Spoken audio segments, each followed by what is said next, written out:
Parce que l'autogestion, non, ça, j'ai pas faim. L'autogestion, oui, on peut s'en revendiquer dans le sens où on pense que ce sont ceux qui fabriquent, ceux qui produisent, qui géreront la société, qui se géreront. De ce point de vue-là, c'est de l'autogestion, oui. Hein, nous, on pense que les travailleurs sur chaîne, les caissières de supermarché, elles ne sont pas bonnes qu'à enregistrer des prix ou avoir des... elles ne sont pas bonnes qu'à ça. Et les ouvriers sur chaîne ne sont pas bons qu'à ça. Ils peuvent aussi donner leur point de vue sur qu'est-ce qu'il faut produire, comment la société doit s'organiser, où est-ce que l'argent peut être investi. Nous, on pense que oui, ça, les travailleurs du rang doivent le faire, doivent se hisser à un rôle de gestion. Donc oui, autogestion dans le sens où... donc vous rapprochez un peu des mouvements anarchistes aussi un petit peu, là, c'est une forme de... Oui, mais ça ne veut pas dire pas d'organisation et ça ne veut pas dire pas d'État.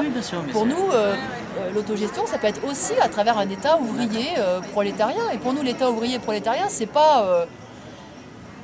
c'est là qu'on a des divergences avec les anards, c'est que c'est pas cette tentacule autoritaire, tu vois, cette pieuvre qui enserre la vie de chacun et qui dicte sa loi. Non. Un des premiers, Marx pensait, était convaincu que oui, il fallait une organisation, y compris un État organisé par les travailleurs, mais de toute autre nature. Il prenait l'exemple de la Commune de Paris. Alors, si tu t'es penché sur ce qui se passait à la Commune de Paris, tu vois un petit peu le genre d'État que ça voulait dire.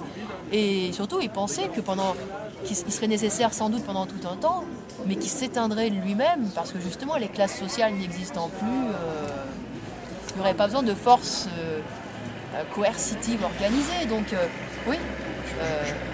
Justement, Marx disait que l'État devait s'éteindre tout seul. Enfin, en gros, et Lénine il reprend ça dans l'État et la Révolution. Bien sûr, Lénine reprend ça. Mais le but finalement des communistes, c'est la mort de l'État quand même à long terme. Oui.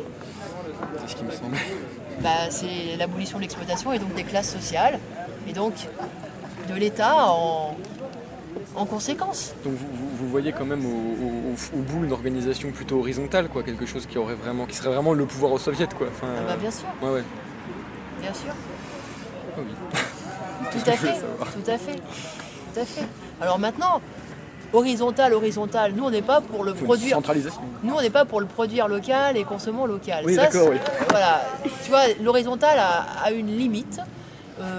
Nous on pense qu'il y a des choses qui doivent être organisées, y compris à l'échelle mondiale aujourd'hui. Aujourd'hui, la gestion du pétrole, la gestion de l'énergie, doit être organisée au niveau mondial. Mais ça, il doit plus y avoir. Et puis de fait, les frontières, il n'y en a plus pour les capitaux en tout cas. C'est pour les travailleurs qu'elles existent les frontières, pour les gens, pour les êtres humains, enfin pour les pauvres, exactement. Pour les riches, il n'y en a pas.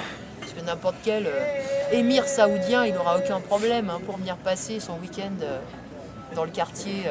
Ou Kadhafi à l'Élysée. Voilà, Justement, ça même de planter sa tente dans l'Élysée, il peut le faire. Mais pour les pauvres, bien sûr, c'est autre chose. Mais donc, il y a des problèmes qui doivent être gérés au niveau mondial. Il y a des problèmes qui doivent être gérés au niveau européen, sans doute. Il y a des problèmes qui doivent être gérés au niveau d'une nation et d'autres localement.